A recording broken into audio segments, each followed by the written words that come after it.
Olá, eu não tinha visto vocês aí.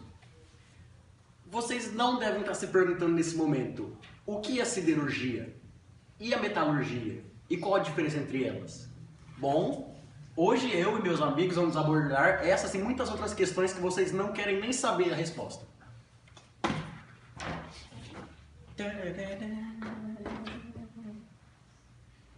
A siderurgia é um ramo da metalurgia. Fica segurando isso. Não precisa cortar nada.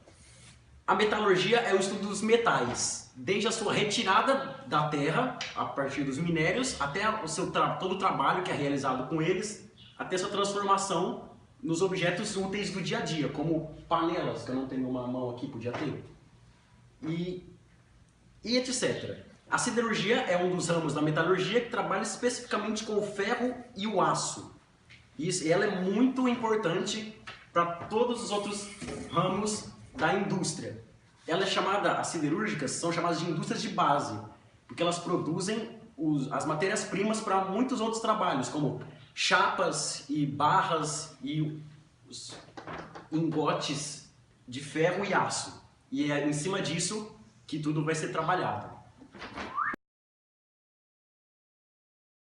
De acordo com pesquisas, o primeiro contato com os metais foi por volta de 6.000 a 4.000 anos antes de Cristo na Mesopotâmia e no Egito. Os primeiros metais descobertos foram ouro, prata e cobre. A maior finalidade da metalurgia se deu para a fabricação de armas. O homem demorou para começar a utilizar o ferro devido à sua difícil metalurgia e o seu alto ponto de fusão a 1535 graus Celsius, o que não era atingido pela tecnologia da época. O que era obtido era uma massa de ferro repleta de impurezas e eram retiradas a partir do reaquecimento e das marteladas. Surgiu assim o aço, que é um ferro misturado com porcentagens de massa de carbono. Na verdade, nunca se produz ferro puro, pois não é vantajoso. São algumas impurezas que o tornam útil, principalmente carbono, em quantias controladas. Como já foi dito antes, o aço é uma liga metálica de ferro e carbono. O minério de ferro é encontrado em toda a crosta terrestre e ele é feito de óxido de ferro, que é conhecido como hematita, e areia fina. Já o carbono, na siderurgia, ele é proveniente do carvão mineral e ele exerce duplo papel na produção do aço. Uma é como combustível, pois ele permite alcançar altas temperaturas, como 1.500 graus para fundir o minério, e como redutor, ele se liga ao oxigênio, que deixa o ferro devido à alta temperatura, e esse processo acontece no alto forno. O ferro liquefeito é conhecido como ferro gusa, e ele vai então para a refinaria para ser livrado de impurezas e sofrer adições. O próximo e último processo pelo qual o aço passa é a laminação, mas ele é solidificado e mecanicamente transformado em produtos úteis para a indústria siderúrgica, como lâminas, barras e chapas e etc. Processos de fundição são processos nos quais um metal ou uma liga metálica, necessariamente no estado líquido, são derramados em um molde com formato e medidas correspondentes à peça que será produzida. Dessa forma, em muitos casos, a fundição é um processo mais simples e econômico de se produzir uma determinada peça. Para começar a falar sobre fundição, daremos início conhecendo os tipos de moldes existentes, os quais podem ser temporários, o que é um sacrifício para a retirada da peça, e necessita de um novo a cada uso, ou os permanentes, que são produzidos de metal e reutilizados mesmo com a ocorrência de diversos vazamentos. Partindo agora para as etapas de fundição, inicia-se com a confecção do modelo, que é o projeto da peça. Entretanto, nessa parte, deve-se considerar algumas condições para que evitem-se defeitos. Além disso, as dimensões que devemos utilizar dos modelos devem ser maiores do que as da peça, pois no processo de solidificação ela diminuirá. Essas diferentes formas de confecção de modelos que determinam o tipo de fundição que virá a ocorrer.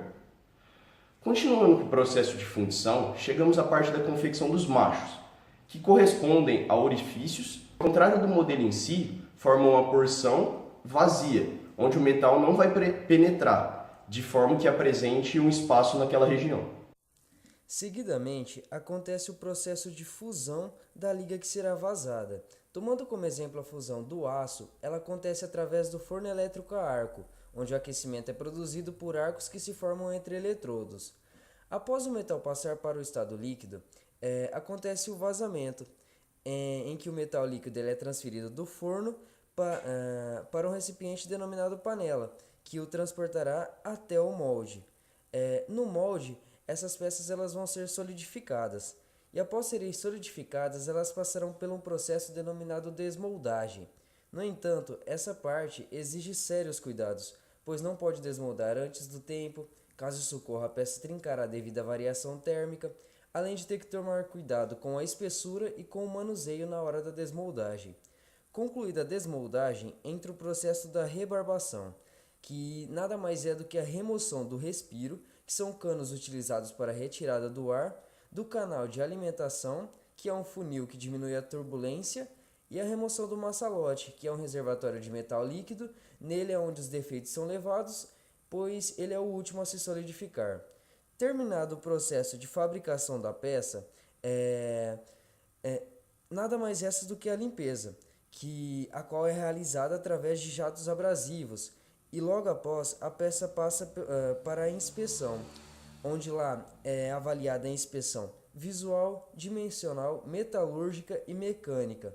E também a peça passará por diversos ensaios, sejam eles mecânicos destrutivos ou não destrutivos. E dessa forma produzimos as peças que vemos e utilizamos em nosso cotidiano. Segue o vídeo. Muito bem, agora eu vou abordar a relação entre a siderurgia e o meio ambiente. Nós sabemos, ou nós, não sei quem mais sabe, mas nós sabemos que a siderurgia libera gases tóxicos na combustão dos minérios. Óbvio isso, né? Mas tudo bem. Isso prejudica o meio ambiente, claro. Então, sempre tem pessoas que estão preocupadas com esses danos à mamãe natureza, que diabo, e desenvolvem projetos para ajudar nessa situação. Por exemplo, o projeto Siderurgia Sustentável, desenvolvido aqui no Brasil. Ele visa reduzir em grandes proporções a emissão de gases que intensificam o efeito estufa no planeta por parte das indústrias siderúrgicas. Até mais para poder cumprir as metas instituídas pelo protocolo de Kyoto, que visa reduzir a emissão de gases estufas por parte de todos os países do mundo. Tá foda, tá calor, ó, que bosta, a gente tem que desligar o ventilador, estamos morrendo de calor aqui. E esse projeto de siderurgia sustentável ele começou a ser desenvolvido em Minas Gerais, se não me engano, e deu relativamente certo. Tentou ser imitado por outros estados do Brasil, que tentaram imitar esse modelo sustentável de siderurgia, já que, como os estados do Colinha, rapidão, no Maranhão e no Pará, já que a atividade siderúrgica nesses estados tem crescido relativamente bem nos últimos anos. E é por aí, velho. O aço é o material mais reciclado do mundo. Isso porque sua sucata pode ser transformada infinitas vezes sem sofrer perda na qualidade do material. Por isso, existem os ferros hélios. Eles separam e levam o aço para as indústrias, onde o aço novo e o usado se misturam e formam ligas cada vez mais poderosas e eficientes. O uso da sucata na fabricação do aço reduz muitos impactos ambientais, pois o consumo de energia elétrica chega a ser até 80% menor e também ajuda na preservação dos recursos naturais, pois evita a extração de matéria-prima, o que reduz ainda as emissões de gás carbônico. Now the world don't move to the beat of just one drum. What might be right for you may not be right for some.